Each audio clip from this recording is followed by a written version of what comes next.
Last time on Mystery Dungeon Shiren the Wanderer, Shiren completed the beginner's dungeon, Road to the Hamlet. With a cudgel and shield, he defeated every enemy and safely reached the exit. After clearing this trial, Shiren then arrived in Canyon Hamlet, where he had two choices. 1. Attempt to ascend Table Mountain. 2. Train under Fae. In this episode, Shiren opts for the latter, the solutions to Fae's 50 puzzles. Let's begin. Welcome back. Today we're going to solve Fae's 50 puzzles. So let's head into this building, in the northeast of the hamlet. Let's start with the first one, Arrows.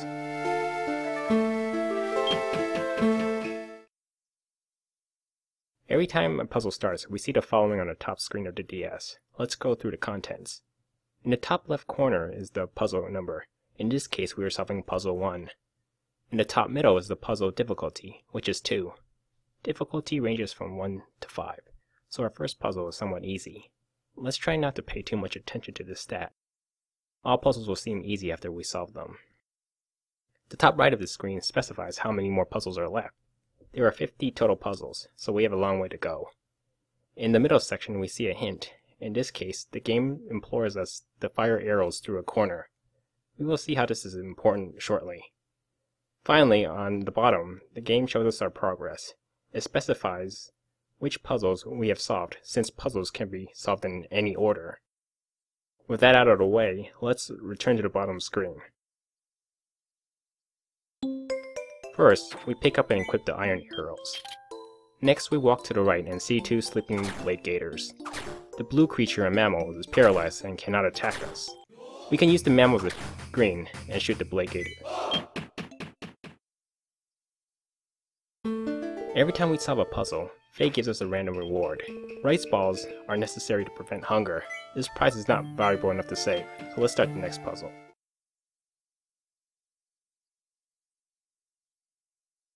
In this puzzle, we are introduced to breakable walls. Let's punch the wall on the right. It leads to a hallway and another room. The current room again has no new pathways. When no new path is available, we can test if the walls can be punched. To do this, we hold B and run along the walls by touching the D-pad. We automatically stop at a breakable wall when we run. The rest of this puzzle is straightforward. We punch the correct wall and we reach the exit stairs. For our troubles, we receive a dragon herb. We can eat this to kill enemies with fire. In fact, Puzzle 3 showcases this item.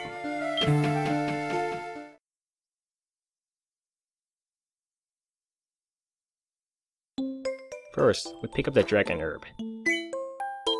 Consume it and damage the enemy for about 70 points. The green area that is separating the Vipe from us is water, which we and enemies usually cannot cross. Our reward is a power-up scroll, which increases our damage output. Again, it's not valuable enough to save.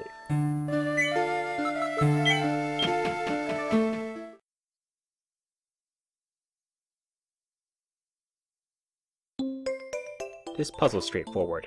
We pick up the switching staff, which switches the target's position with us. The number 3 in brackets represents the available charges. Staves usually have 3 to 7 charges. We did not have to kill anything in this puzzle. Like the rest of the game, the goal is just to survive to reach the exit. Our reward is a squirrel asleep. This will come to play in Puzzle 7. The difficulty of this puzzle is 3, but it's actually quite simple. We should look at the map overlay, which shows the enemy as a red dot. To work with, we have an ID scroll and an unknown staff. In the main adventure, many items, including scrolls, are not identified, hence the value of this scroll. When we attempt to read it, we then must choose something to ID. In any other dungeon, if we find an unknown scroll that prompts us to choose an item, maybe a scroll of identity. This will be more important in the future when we find unidentified scrolls. The issue is actually quite detailed, so we can go over this when the time comes. One thing about ID scrolls, there's a chance it IDs the entire inventory. Since we have only one unknown item, we gain no additional utility. The scroll reveals a knockback staff. Let's try using it on the right. From the map overlay, we see the enemy takes one step up after being knocked back. We've committed an error, because when we step down, the enemy stops us. We have failed.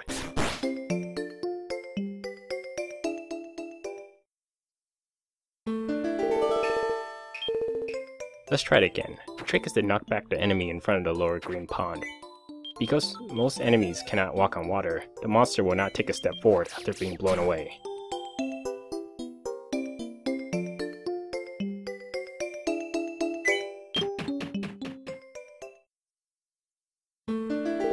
Our reward is the Jar of Holding. This one has 5 slots to increase our inventory space, normally limited to only 20 items. Let's store this in the warehouse, it's actually worth it.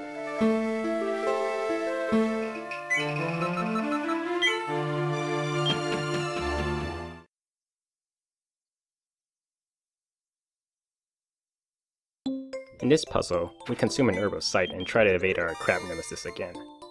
The Herb of Sight reveals traps. The gray icon is a sleep trap. We don't want to step on it. The blue one is an immobilization trap, which paralyzes us. These traps are to be avoided. Instead, we take a path that zigzags to the exit.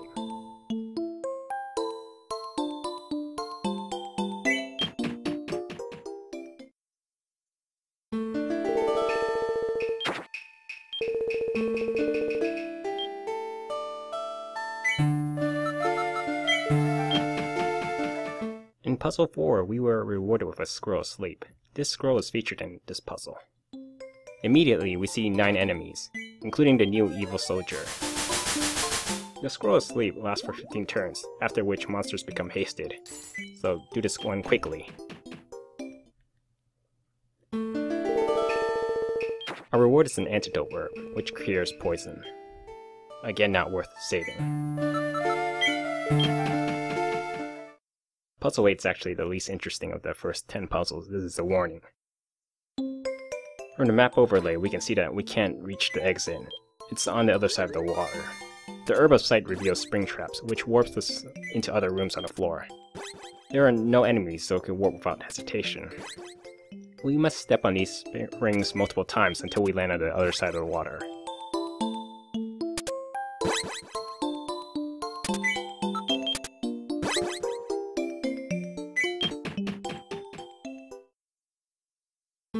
Our reward is an antidote armband, which prevents poisoning. At this point in the game, it's worth stashing in the warehouse.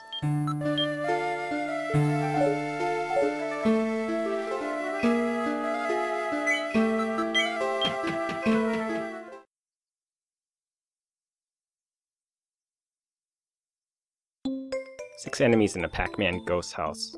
Going up will lure them out. Instead, we stay low and pick up the paralysis staff.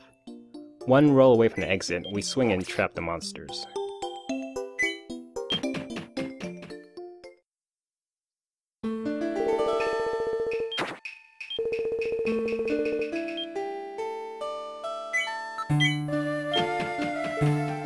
A level 3 difficulty puzzle. We're going to intentionally fail this first. A new enemy, the Popster tank, is our first long-range attacker. It fires cannonballs for 20 damage. How to defeat it? Exploit its low speed.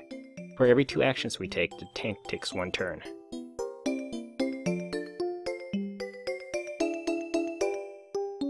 For instance, we walk east and it does not yet respond. A step northeast and it responds by approaching us. Now how do we evade it and reach the exit on the other side of the room? Let's take 1 step southeast.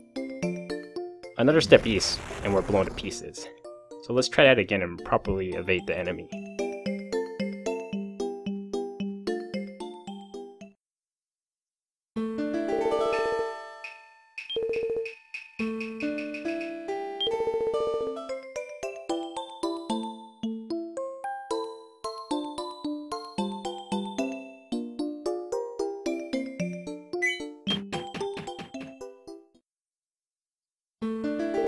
Our final reward for today is a Big Belly Seed, which increases our fullness capacity.